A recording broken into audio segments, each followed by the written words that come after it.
वेद प्रचार मंडल पंजाब द्वारा Shri Mahavir Jain model high school model town Phagwara में प्रिंसिपल ताजप्रीत कौर के मार्गदर्शन में अंत्य विद्यालय वैदिक भाषण प्रतियोगिता का आयोजन किया गया। Doctor Rajkumar Mukhi D pharmacy Ayurveda KGM Ayurveda college KC group Nawanshahr ने समारोह की अध्यक्षता की। Shrimati Sandhya Diwan principal Cambridge International School Nakodar इस समारोह में मुख्य अतिथि के रूप में सम्मिलित हुए। श्री मलकियत सिंह रगबोत्रा पूर्व प्रधान नगर निगम Phagwara, doctor Jyoti Verma principal Santoor international public school Madhopur Phagwara ने ज्योति प्रज्वलित करके इस समारोह का उद्घाटन किया। Principal Harvinder Kaur Nirman school for holistic education, doctor Reena Walia principal Jainit public school Jalandhar ने ड्रॉ निकालकर और प्रतियोगियों को बैजेस प्रदान करके प्रतियोगिता को आरंभ कराया। इस प्रतियोगिता में बच्चों ने वैदिक संस्कृति के साथ साथ जो आज की ज्वलंत समस्याएं हैं उन पर प्रकाश डाला।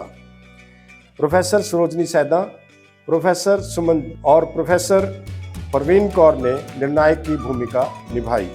श्री वेद प्रकाश महाजन, बॉबी मल्होत्रा, गुरशरण सिंह, राजेंद्र महेंद्रू, राजेश प्राशर एवं अन्य सदस्यों के सहयोग से ये कार्यक्रम सफलतापूर्वक संपन्न हुआ। इस कार्यक्रम को आयोजित करने का एकमात्र उद्देश्य है कि हम वेदों की ओर लौटें, वेदों के संदेश को स्वयं अपनाएं, औरों को अपनाने के लिए प्रेरित करें। यथार्थ चैनल पर यह कार्यक्रम आप देख सकते हैं। आपसे अनुरोध है कि लाइक करें, कमेंट करें और सब्सक्राइब करें। कैमरामैन चंद्रशेखर के साथ रोशनलाल आर्य।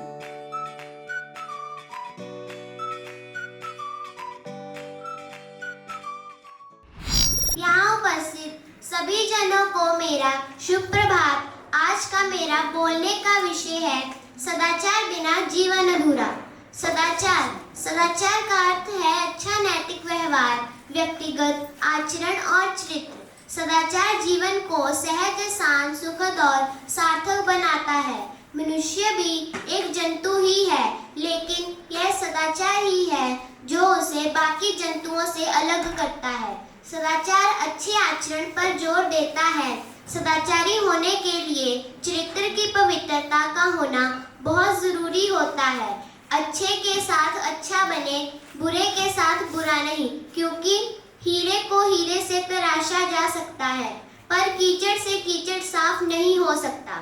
सदाचार एक ऐसा विषय है जो हर मनुष्य को जरूर सीखना चाहिए और इसकी उपयोगिता हर उम्र के लोगों को कहीं ना कहीं जरूर होती है। एक बच्चे के चरित्र का निर्माण बचपन से ही होने लगता है और सबसे पहली जगह उसका घर होता है और वह स्थान जहाँ वो खेलता है। आसपास के लोग, बच्चे हर जगह कुछ ना कुछ सीखते रहते हैं, इसलिए अभिभावकों को यह ध्यान देते रहना चाहिए कि बच्चे कुछ गलत ना सीखें। सदाचार का महत्व हमारे जीवन में बहुत अधिक होता है। कई बार लोग हमारे नाम से अधिक व्यवहार से जानते हैं। हमारे बोलने के अंदाज मात्र से सामने वाला हमारे व्यवहार का अंदाजा आसानी से लगा लेता है। सदाचार हमारे व्यक्तित्व को परिभाषित करता है। हमारे इतिहास में ऐसे कई उदाहरण हैं जो इस बात को प्रमाणित करते हैं, जैसे हमारे देश के बापू, उन्होंने नैतिकता की शिक्षा दी और सत्य और अहिंसा का पाठ भी पढ़ाया। हम यह कह सकते हैं कि सदाचारी अच्छे आचरण का प्रत्यक्ष उदाहरण होता है। सदाचार को जीवन में अपनाना बहुत ही बड़ी बात है और यह अचानक नहीं आता। इसके लिए एकांत में बैठ के मंथन करना पड़ता है, समाज को अपना परिवार समझना पड़ता है। दूसरों की मदद करके हम सदाचार का पालन कर सकते हैं और समाज में अपनी एक अलग से पहचान बना सकते हैं। धन्यवाद। नमस्कार, मेरा आज का विषय है यज्ञ की महत्ता। भारतीय वेद में यज्ञ की महत्ता के बारे में बहुत ही विस्तार से बताया गया है, इसलिए मैं अपने आज के विषय की शुरुआत वेदों से करूंगी। वेद शब्द संस्कृत भाषा के विद शब्द से लिया गया है, जिसका अर्थ है ज्ञान प्राप्त करना। हिंदू धर्म के मनुष्यों का मानना है कि उनके जो वेद हैं वो ईश्वर द्वारा रचित हैं। जो वेद है ना, वो आर्यों की बहुमूल्य देन है। जो वेद हैं वो आर्यों के जीवन में बहुत ही महत्व रखते हैं, क्योंकि वो उनके बहुत ही प्राचीन ग्रंथ हैं। इतने प्राचीन ग्रंथ और किसी कौम के पास नहीं है। जो वेद है ना, उसमें आर्यों के जीवन की राजनीतिक, सामाजिक और आर्थिक स्थितियों के बारे में विस्तार रूप से बताया गया है। हिंदू धर्म में 4 वेद हैं: ऋग्वेद, सामवेद, यजुर्वेद, अथर्ववेद।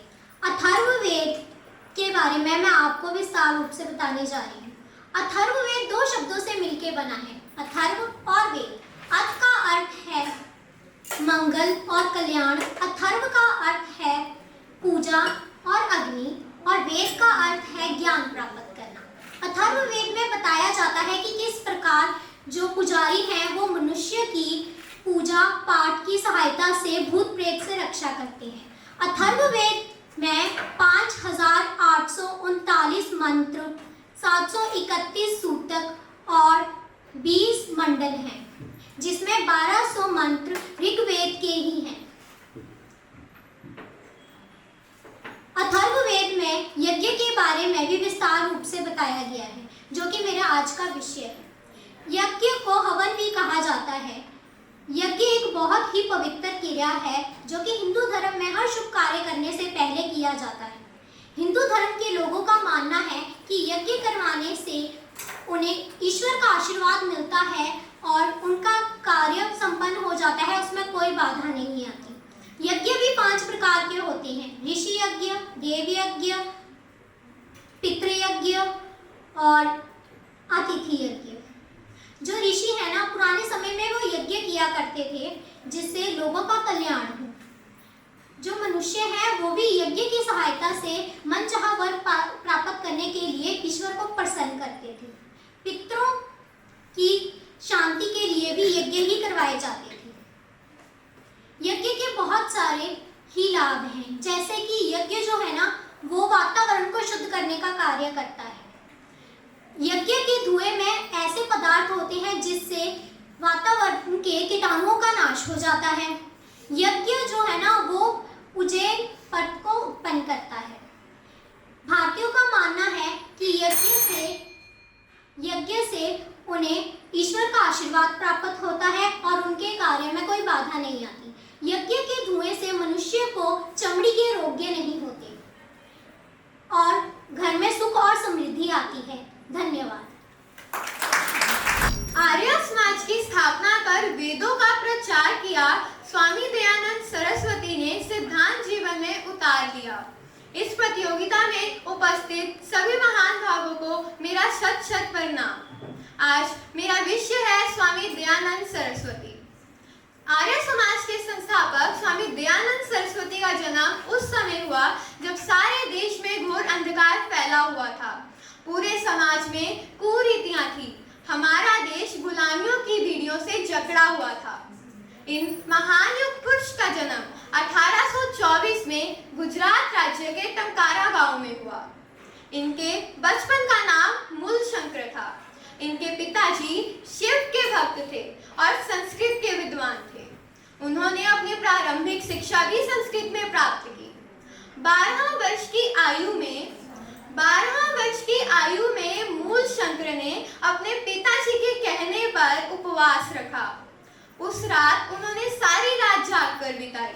उस रात चूहे को शिवलिंग पर चढ़े प्रसाद को खाता देख उनके मन में आया कि जो शिव स्वयं की रक्षा नहीं कर सकता, वो हमारी रक्षा क्या करेगा।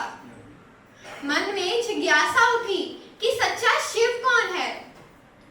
उसी वक्त परिवार में 2 घटनाएं और घटी, एक चाचा की मृत्यु और एक बहन की मृत्यु। इन घटनाओं का मूल शंकर के मन में गहरा प्रभाव पड़ा। उन्होंने सोचा कि यह मृत्यु क्या है, क्या इससे पार पाया जा सकता है। बस अपने मन की इन्हीं जिज्ञासाओं को शांत करने के लिए उन्होंने अपना घर बार छोड़ दिया और सच्चे शिव की तलाश में निकल पड़े। इस दौरान उन्होंने अनेक प्रयास किए। योग साधना के माध्यम से उन्होंने सच्चे शिव की योग साधना के माध्यम निकल पड़े। उन्होंने अनेक तीर्थ स्थलों में जा जाकर अनेक योगियों सन्यासियों के संपर्क में आए। 35 वर्ष की आयु में उन्होंने विद्वान दंडी बिरजानंद जी के पास मथुरा जाकर शिक्षा ग्रहण की।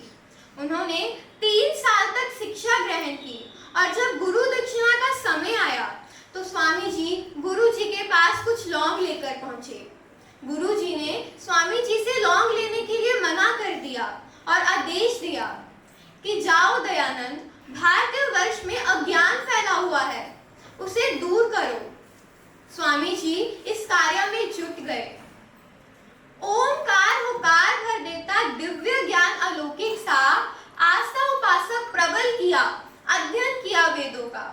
उन्होंने वेदों को संग्रहित किया, वेदों के मूल भाव को समझकर उनका प्रचार प्रसार किया। उन्होंने इस दौरान 1860 में आर्य समाज की स्थापना की। आर्य समाज का मुख्य उद्देश्य यही था कि लोगों को सुधारा जाए, समाज को सुधारा जाए और अंधविश्वासों को दूर किया जाए। इसके लिए उन्होंने अथक प्रयास किए। बाल विवाह और सती प्रथा का खुलकर विरोध किया। एकता के वो पुजारी नारी शिक्षा पर जोर दिया। उन्होंने भारतीय नारी की शिक्षा पर जोर दिया और भारतीय नारी की शिक्षा और उनके उत्थान के लिए अनेक प्रयत्न किए। इसके लिए उन्होंने अनेक ग्रंथों की रचना भी की। वेदों योगों में पारंगत, जहर पिलाने में भी वो माहिर, कोई क्या बिगाड़ सकता, शत्रु भला कितना शातिर। इस दौरान कई बार विरोधियों ने आपको कुल 17 बार विष देने की कोशिश की। जगन्नाथ रसोइये ने तो आपको दूध में कांच घोलकर पिला दिया। जब आपकी तबीयत बिगड़ी तो सारा कुचक्र समझ आया। आपने उस रसोइये को बुलाकर उसे कुछ पैसे दिए और जीवन दान देते हुए कहा कि जा, भाग जा। अंत 30 अक्टूबर 1883 में 59 वर्ष की आयु ले ये ज्ञान का सूर्य डूब गया। धन्यवाद। सुप्रभात। मेरे आज के भाषण का विषय है धर्म के 10 लक्षण और अत्यंत हर्ष का अनुभव करते हुए मैं अपना भाषण प्रस्तुत कर रही हूँ। धृति क्षमा दमोस्त्यम शौचमिंद्रिय निग्रह धीर विद्या सत्यम क्रोधम दशकम धर्म लक्षणम। हमारे शास्त्र ग्रंथों के माध्यम से मात्र एक श्लोक में ही ऋषि मुनियों ने धर्म के 10 लक्षण के बारे में बता दिया है। धैर्य, क्षमा, मन और इच्छा पर नियंत्रण, अस्तेय, पवित्रता, इंद्रियों पर नियंत्रण, विद्या, ज्ञान, बुद्धि, सत्य और क्रोध का अभाव। इन 10 श्रेष्ठ लक्षणों से ही तो धर्म को धर्म की संज्ञा दी जाती है। आखिर धर्म है क्या? जो हमारी या आपकी मान्यताओं को परिभाषित करता हुआ कोई विचारधारा या संप्रदाय या अन्य कुछ? जी नहीं। महापुरुषों ने शास्त्र ग्रंथों में उद्घोष करते हुए कहा है, धार्यते इति धर्म, अर्थात जो धारण किया जा सके वही धर्म है। और धारण करने योग्य है क्या? जो श्रेष्ठ गुण है उसका उल्लेख तो मैंने पूर्व के श्लोक के माध्यम से कर ही दिया था। वास्तव में अगर हम धर्मयुक्त होना चाहते हैं ना, तो अति आवश्यक है धर्म के लक्षण जो कि धर्म के मूल हैं, उन्हें धारण करें। बिना धैर्य धरे भी क्या किसी ने सफलता पाई है? धैर्य धरे से ही तो मानव ने अपनी पहचान बनाई है। धैर्य आज के परिवेश में अति आवश्यक है। धैर्य धारण, धीरज रखकर ही हम एक श्रेष्ठ मानव बन सकते हैं। महापुरुषों ने तो कहा है, धीरे धीरे रे मना, धीरे सब कुछ होए, माली सींचे 100 भेड़ा, ऋतु आए फल होए। इसलिए धर्म का पहला लक्षण यानी धैर्य को अपनाएंगे तो हम हर स्थान पर सफलता ही पाएंगे। क्षमा, क्षमा करना सीखें। यही तो हमारी भारतीय वैदिक संस्कृति की पहचान है ना, क्योंकि बिना क्षमा के गुण तो जीवन ही वीरान है। हम बार बार अपराध गलती करते हैं और दूसरों से क्षमा की उम्मीद रखते हैं, पर बात वही जब दूसरों अपराधों को क्षमा करने की आए तो क्यों नजरें चुराते हैं। इसलिए स्वर्ण दान करे न करे, क्षमा दान अवश्य करें। मन और इच्छा पर नियंत्रण, मन जीते सो जग जीते। आज का मानव अज्ञानतावश में अधीर होकर पाप कर्म किए जा रहा है। इसीलिए धर्म हमें सिखा रहा है नियंत्रण रखना, और हम इस गुण को भी अपनाकर धर्म के मार्ग पर चल सकते हैं। वो इच्छा के लिए कहते हैं ना, हजारों ख्वाहिशें ऐसी की हर ख्वाहिश में दम निकली, बहुत निकले मेरे अरमां फिर भी कम निकले। इसी तरह बाकी धर्म के लक्षणों को भी हम अपनाकर धर्मयुक्त हो सकते हैं। अंत में मैं इतना ही कहना चाहूंगी, धर्म के इन 10 लक्षणों को अपनाकर अज्ञानता को मिटाएंगे, वेद के ज्ञान को धारण कर जन जन तक पहुंचाएंगे। धन्यवाद। जिंदगी की राहों में जो साथ निभाए, जिंदगी की राहों में जो साथ निभाए, वो नैतिक मूल्य ही सच्चे दोस्त बन जाएं। धर्म, सत्य और प्रेम की जो राह चले, उसकी मंजिल कभी ना गुमनाम हो जाए, उसकी मंजिल कभी ना गुमनाम हो जाए। सभी को मेरा सादर नमस्कार। आज मैं आपके सामने एक अत्यंत महत्वपूर्ण विषय पर बात करने के लिए खड़ी हूँ, और वो है नैतिक मूल्यों की उपयोगिता। जैसे जैसे समाज में तकनीकी और भौतिक प्रगति हो रही है, वैसे वैसे नैतिक मूल्यों को अपनाना और भी जरूरी हो गया है। नैतिक मूल्य हमारे जीवन के वो सिद्धांत हैं जो हमें सही और गलत के बीच अंतर समझने, जीवन को अर्थपूर्ण बनाने और समाज में सकारात्मक बदलाव लाने में मदद करते हैं। नैतिक मूल्य व्यक्ति की आंतरिक शक्ति को बढ़ाते हैं। नैतिक मूल्य व्यक्ति की आंतरिक शक्ति को बढ़ाते हैं। नैतिक मूल्य हमारे व्यक्तित्व का आईना होते हैं। दया, अहिंसा, सत्य, समानता और ईमानदारी जैसे मूल्य हमारे जीवन का आधार होते हैं। जब हम अपने जीवन में इन मूल्यों का पालन करते हैं तो हम न केवल अपने व्यक्तित्व को बेहतर बनाते हैं, बल्कि समाज में भी एक अच्छा उदाहरण प्रस्तुत करते हैं। उदाहरण के लिए, एक ऐसा समाज जहां भ्रष्टाचार, भेदभाव और नफरत का स्थान ना हो, एक आदर्श समाज होता है जहां लोग एक साथ मिलकर रहते हैं, एक दूसरे का आदर करते हैं और विकास की दिशा में काम करते हैं। नैतिक मूल्य न केवल व्यक्तिगत जीवन में बल्कि समाज की समृद्धि और विकास में भी एक अहम भूमिका निभाते हैं। उदाहरण स्वरूप, यदि हम सत्य बोलते हैं तो न केवल हम आत्मसंयम और आत्मसम्मान महसूस करते हैं, बल्कि दूसरों के प्रति आदर और विश्वास की भावना भी उत्पन्न करते हैं। नैतिक मूल्यों का पालन करने के लिए सबसे पहले हमें अपनी सोच में बदलाव लाना होगा। यह जरूरी है कि हम अपने जीवन में उन मूल्यों को प्राथमिकता दें जो न केवल हमारे व्यक्तित्व के लिए बल्कि समाज के लिए भी उपयोगी हो। जब हम किसी की मदद करते हैं, उनके अधिकारों का सम्मान करते हैं और किसी की पीड़ा में सहभागी बनते हैं, तब हम वास्तविक नैतिकता का पालन कर रहे होते हैं। इसके अलावा बच्चों को सही मार्गदर्शन देना और उन्हें नैतिक शिक्षा प्रदान करना भी अत्यंत महत्वपूर्ण है, ताकि वह भविष्य में समाज में सकारात्मक बदलाव लाने के सक्षम हों। नैतिक मूल्य न केवल व्यक्तिगत जीवन में बल्कि राष्ट्र निर्माण में भी एक अहम भूमिका निभाते हैं। एक देश तब तक प्रगति नहीं कर सकता जब तक उसके नागरिकों के दिलों में नैतिकता की जड़ें मजबूत ना हो। यदि हम सभी सही मार्ग पर चलें, तब हम एक ऐसे देश की नींव रख सकते हैं जो सामाजिक न्याय, समानता का प्रतीक बने। अंत में मैं ये कहना चाहती हूँ कि नैतिक मूल्य हमारे जीवन का अभिन्न हिस्सा है। यदि हम सभी नैतिक मूल्यों का पालन करें तो हम अपने व्यक्तित्व के साथ साथ समाज और राष्ट्र में भी सकारात्मक योगदान दे सकते हैं। हम सभी का ये दायित्व है कि हम अपने आचरण में नैतिक मूल्यों का पालन करें और इन्हें दूसरों में भी फैलाने का प्रयास करें। धन्यवाद। ओम भूर्भुवः स्वः तत्सवितुर्वरेण्यं भर्गो देवस्य धीमहि धियो यो न प्रचोदयात्। ऋग्वेद के इस मंत्र का अर्थ है, उस पाप नाशक, प्राण स्वरूप, दुख नाशक, श्रेष्ठ व तेजस्वी परमात्मा को हम अपने अंत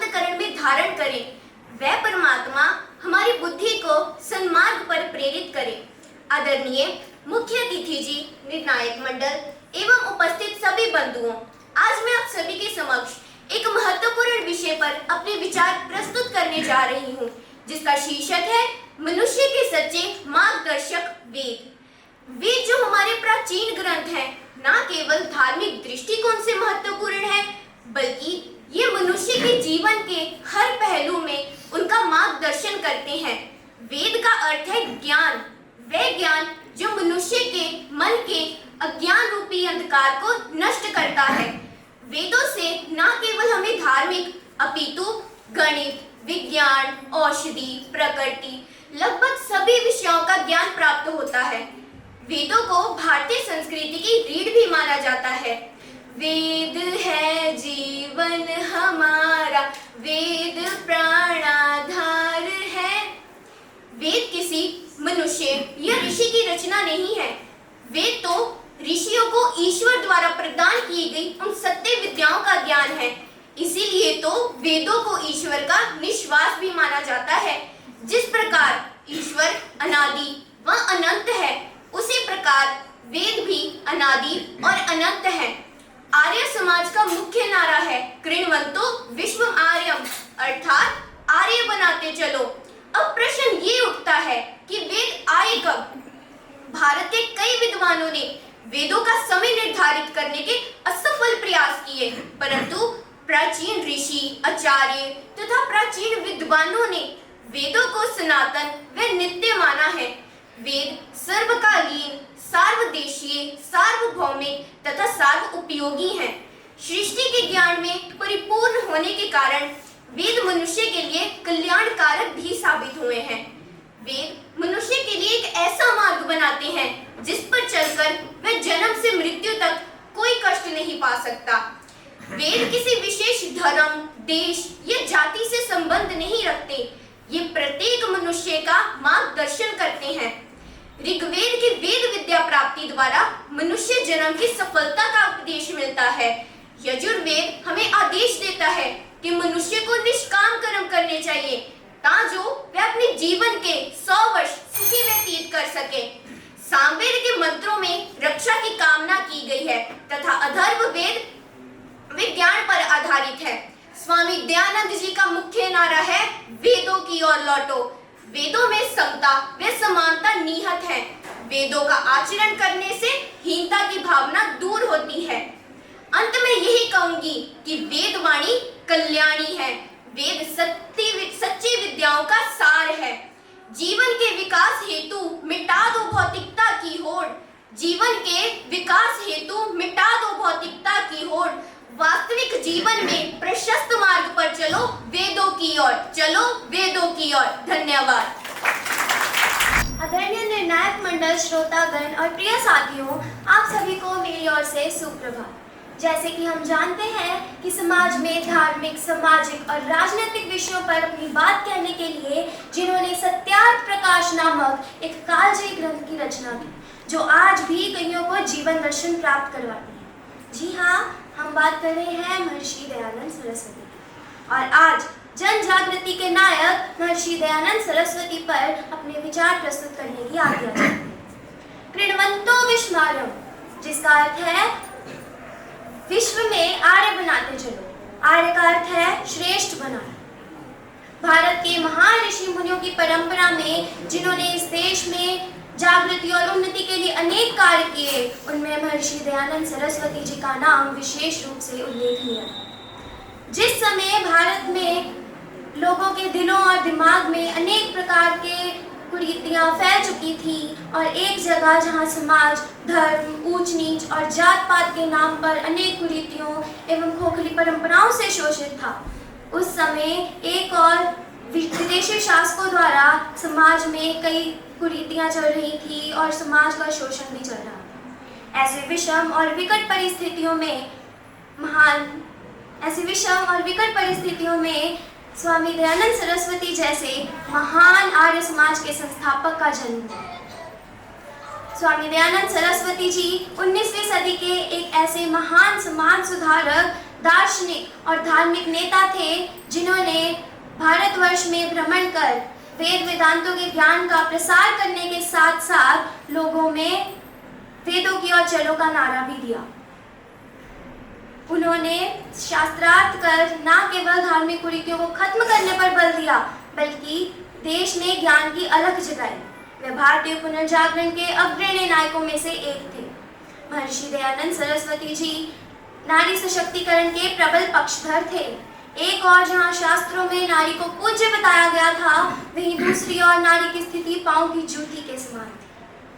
स्वार्थी जनों ने नारी को अधिकारहीन बनाकर उसकी स्थिति बद से बदतर बना रखी थी। ऐसी स्थिति में महर्षि जी ने नारी को उसके ऐसे शोषित कुरीतियों से मुक्त करवाया और उसे उसके धर्म सिद्ध अधिकार भी दिए। इसके अलावा उन्होंने बहुविवाह, सती प्रथा, देवदासी प्रथा जैसी सामाजिक कुरीतियों को दूर करने के लिए आवाज उठाई। यदि आज पाश्चात्य संस्कृति से निकल सनातन संस्कृति गरिमा फिर से स्थापित हो रही है, तो आज प्रत्येक आर्य बंधु और प्रत्येक आर्य का दिल महर्षि जी का कृतज्ञ है। इसके अलावा सदियों की गुलामी के बाद दास्तानों की अपनी नियति मान चुकी भारतीय जनता में उन्होंने स्वतंत्रता की अलख जगाई। ब्रिटिश शासन में स्वराज्य जैसे शब्द देशवासियों ने महर्षि दयानंद सरस्वती जी से ही सीखे। भारतवासियों को स्वदेशी वस्तुओं का प्रयोग करने की भी पहली प्रेरणा महर्षि दयानंद सरस्वती जी ने ही दी थी। सरदार वल्लभ भाई पटेल जी ने भी कहा था, यदि समाज में उस समय जो जो कुरीतियां चल रही थी, दयानंद सरस्वती जी ने उन्हें खत्म करने के लिए अनेक कार्य किए। यदि वह उस समय समाज में ना होते तो समाज की क्या हालत होती, इसका अनुमान लगाना भी संभव नहीं। स्वामी दयानंद सरस्वती जी को हमारा हृदय से नमन। धन्यवाद।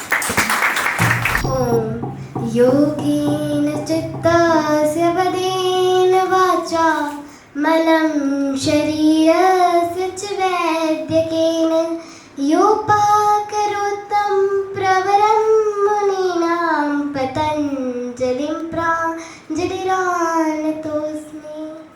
आदरणीय अध्यक्ष महोदय, निरीक्षी, विवेकी, निर्णायक मंडल एवं मेरे प्रिय साथियों, आज मैं आपके समक्ष योग करें निरोग रहे विषय पर अपने विचार प्रस्तुत करने जा रही हूँ। जीवन का पहला सुख निरोगी काया प्रदान करने वाला योग शब्द संस्कृत की युज धातु से बना है, जिसका अर्थ है जुड़ना। महर्षि पतंजलि ने योगः चित्तवृत्ति निरोधः कहकर योग की परिभाषा दी है।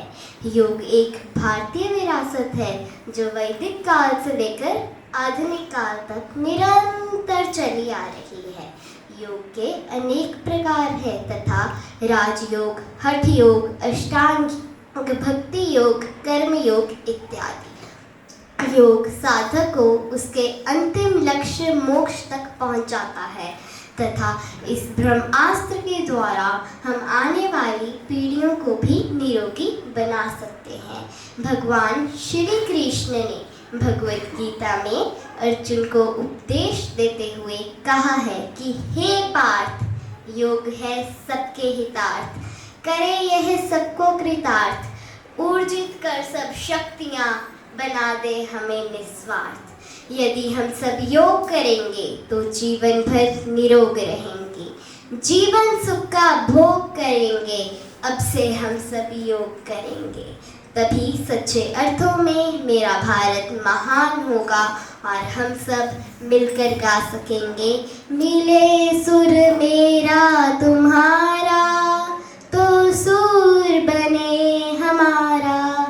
अंत में सबके मंगल कामना करते हुए कहना चाहूँगी, लोकाः समस्ता सुखिनो भवन्तु, सर्वे भवन्तु सुखिनः, सर्वे सन्तु निरामयः, सर्वे भद्राणि पश्यन्तु, मा कश्चित् भाग् भवेत्। एक बार फिर से उस महान ऋषि को याद करते हुए कहना चाहूँगी, योगेन चित्तस्य वदेन वाचा मलं शरीरस्य च वैद्यकेन योपकरोतं प्रवरं मुनीनां पतञ्जलिं प्राञ्जलिरानतोऽस्मि इति शुभं। धन्यवाद।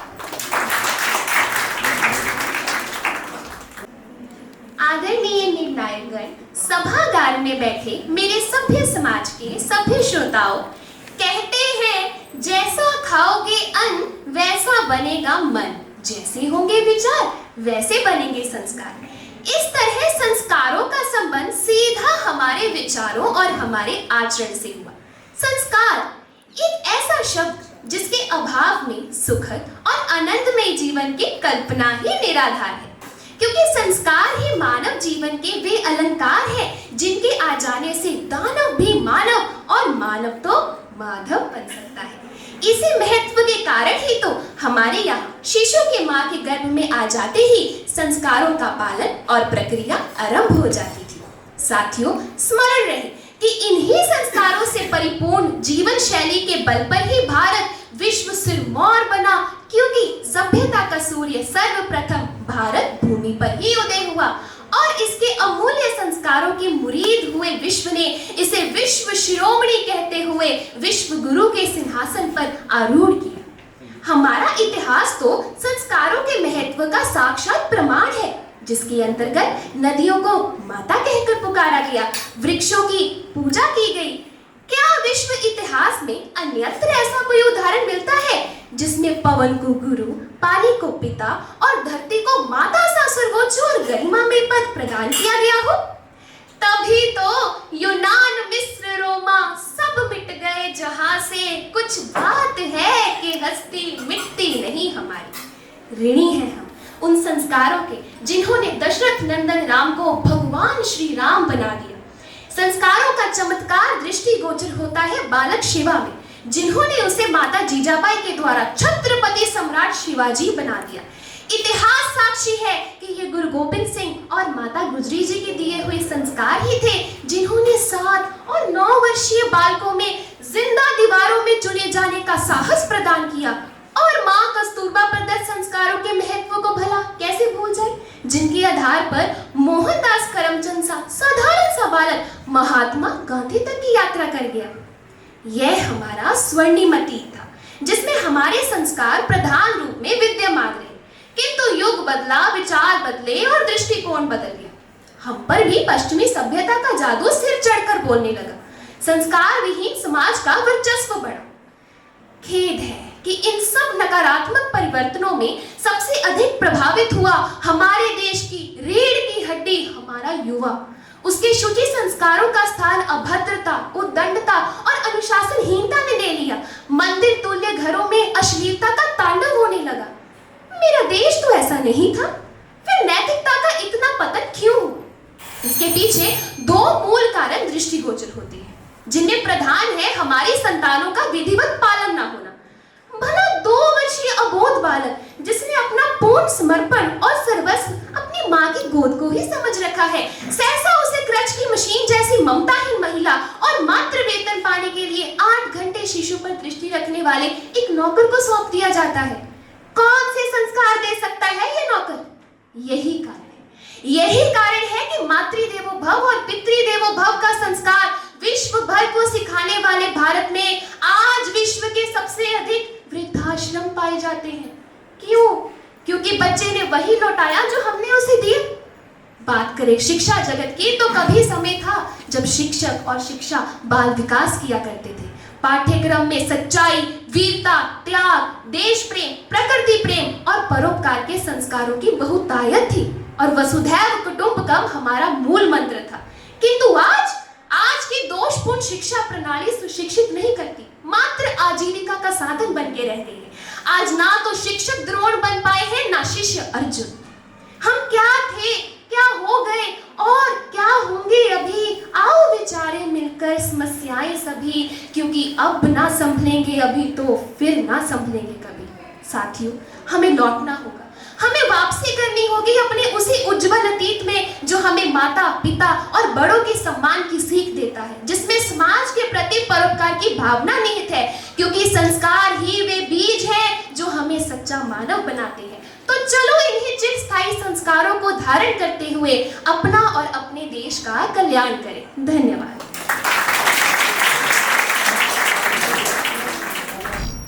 नमस्कार आदरणीय प्रबंधकगण, श्रोतागण और मेरे प्रिय सहपाठियों। आज मेरा बोलने का विषय है कर्म करो पर फल की इच्छा ना करो। कर्म करो पर फल की इच्छा मत करो।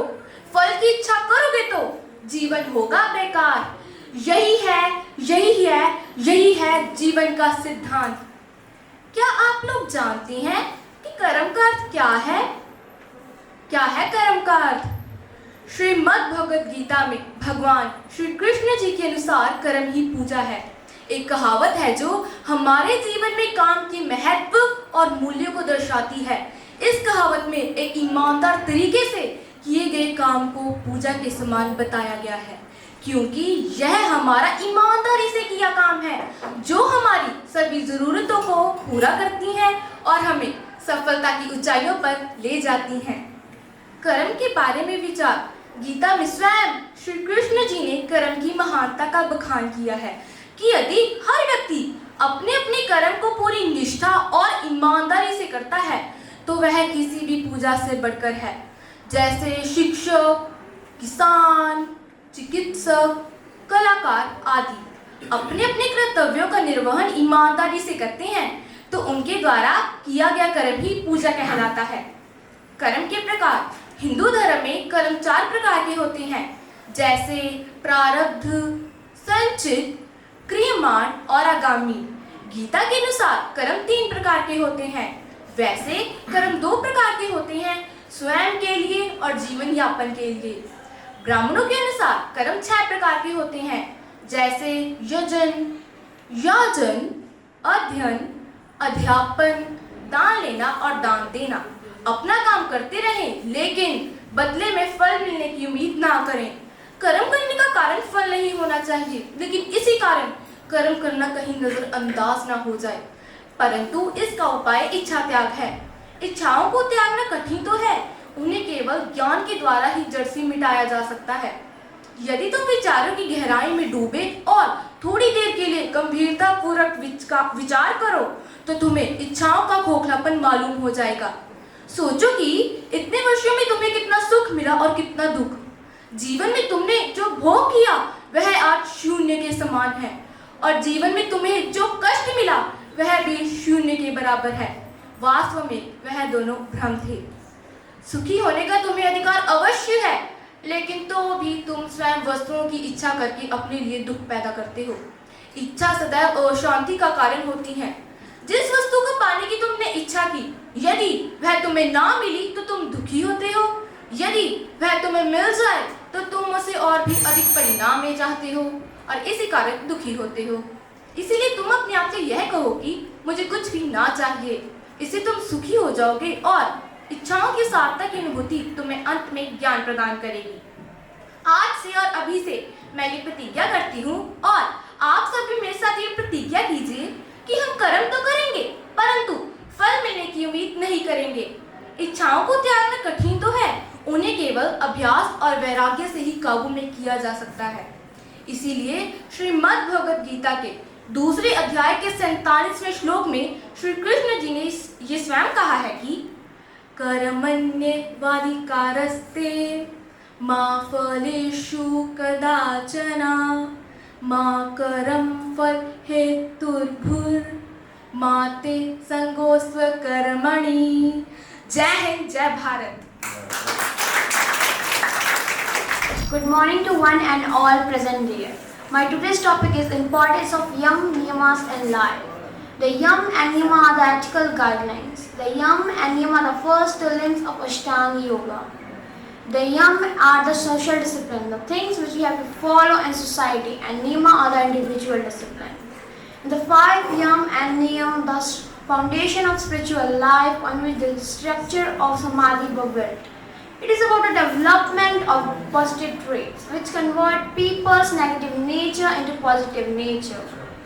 Yam, social discipline. Yam have their own four kinds: ahimsa, satya, asatya, and parigraha. The first one is ahimsa, non-violence. Ahimsa means to endure or show cruelty to anyone, any creature, in any way whatsoever. Ahimsa not only means non-violence. In other words, kindness, friendliness, and total consideration for others is ahimsa. Even if you think negative in your mind about others is ahimsa. The second one is satya. Satya means truthfulness. Even it is not always positive to speak truth on all occasions. It could harm someone unnecessarily. If speaking truth have negative consequences for others, then it is better to say nothing. Truthfulness also means that examine ourselves honestly and criticize others. We have to find our faults and correct them. The third one is asatya, non-stealing. Asatya means when you remove a thing secretly without the knowledge of owner and you don't want to know this act anyone is asatya. When taking paper, blotting paper, pen, pencil, etc. from the offices and soap, tissues, towels, etc. from the hotels is stealing. A yoga student must be free from all this form of theft. And the last and fourth one is parigraha. Parigraha is the opposite of aparigraha. Aparigraha leads to covetousness or greed. Where parigraha is the mental health where sensual cravings are dead. Aparigraha leads to anxiety to preserve, loss of fear, delusion, attitude, untruthfulness, stealing, etc. Parigraha leads us to take what is necessary. We should have to take the things that only we have earned. A yogi feels that the collection or hoarding of things can be a problem in their yoga lives. At the last, I just only want to say a thing. Don't create yourself. Just you find yourself in a better way. You also have to find yourself in you. You don't have to do nothing more. You have to be in discipline. Thank you. ॐ एकदन्त्य महाबुद्धि सर्व सौभाग्यदायिका सर्वसिद्धि करो देवो गौरी पुत्र Vinayaka. Good afternoon, respected all chief guests, respected all to my teachers and my dear students. सत्यमेव जयते. 23 मार्च 1931 ईस्वी को शहीद भगत सिंह जी को फांसी की सजा सुनाई गई थी और 2 आज़ादी को चाहने वाले सुखदेव राजगुरु वह भी शहीद भगत सिंह जी के साथ फांसी की सूली पर चढ़ गए. मैं इन योद्धाओं को शत शत नमन करती हूँ. आज मैं आपके समक्ष विचार प्रकट करने जा रही हूँ जिसका शीर्षक है शहीद भगत सिंह जी के सपनों का भारत. शहीद भगत सिंह जी ने जिस तरह के भारत का सपना देखा था आज वह देश के कितना करीब है आइए जानते हैं. काश मेरे सपनों का भारत कुछ ऐसा हो, काश मेरे सपनों का भारत कुछ ऐसा हो जहाँ ना नफरतों के रंग हो, जहाँ ना नफरतों के रंग हो, बस प्रेम और दिल में कुछ करने की उमंग हो.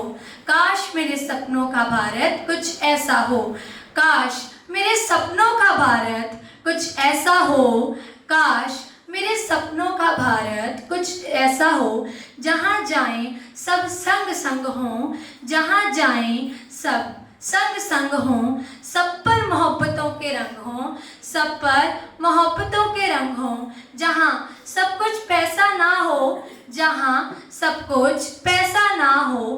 काश मेरे सपनों का भारत कुछ ऐसा हो, काश मेरे सपनों का भारत कुछ ऐसा हो, काश मेरे सपनों का भारत कुछ ऐसा हो. ना किसी को जाति के नाम पर दुत्कारा जाता हो, ना किसी को जाति के नाम पर दुत्कारा जाता हो और ना ही कोई बच्चा गरीबी के कारण शिक्षा से वंचित रह जाता हो. काश मेरे सपनों का भारत कुछ ऐसा हो, काश मेरे सपनों का भारत कुछ ऐसा हो। काश मेरे सपनों का भारत कुछ ऐसा हो जहाँ ना दहेज की लालसा में बेटियां जलाई जाती हों, जहाँ ना दहेज की लालसा में बेटियां जलाई जाती हों और ना ही बेटों के लालच में गर्भ में बेटियां मिटाई जाती हों। काश मेरे सपनों का भारत कुछ ऐसा हो। काश मेरे सपनों का भारत कुछ ऐसा हो। काश मेरे सपनों का भारत कुछ ऐसा हो जैसा मैंने कहा बस वैसा का वैसा हो। जैसा मैंने कहा बस वैसा का वैसा हो। मेरे सपनों का भारत कुछ ऐसा हो। मेरे सपनों का भारत कुछ ऐसा हो। तो दोस्तों, आजकल भारत में हर चीज़ से पहले हम रखते हैं किसे? धर्म को। चाहे इलेक्शन हो, चाहे कुछ भी, सबसे पहले धर्म आता है। परंतु फिर भी कभी आपने सोचा है कि शहीद भगत सिंह जी ने धर्म से पहले राष्ट्र को चुना? आज भारत को अनेकों वीर शहीद भगत सिंह जी की जरूरत है।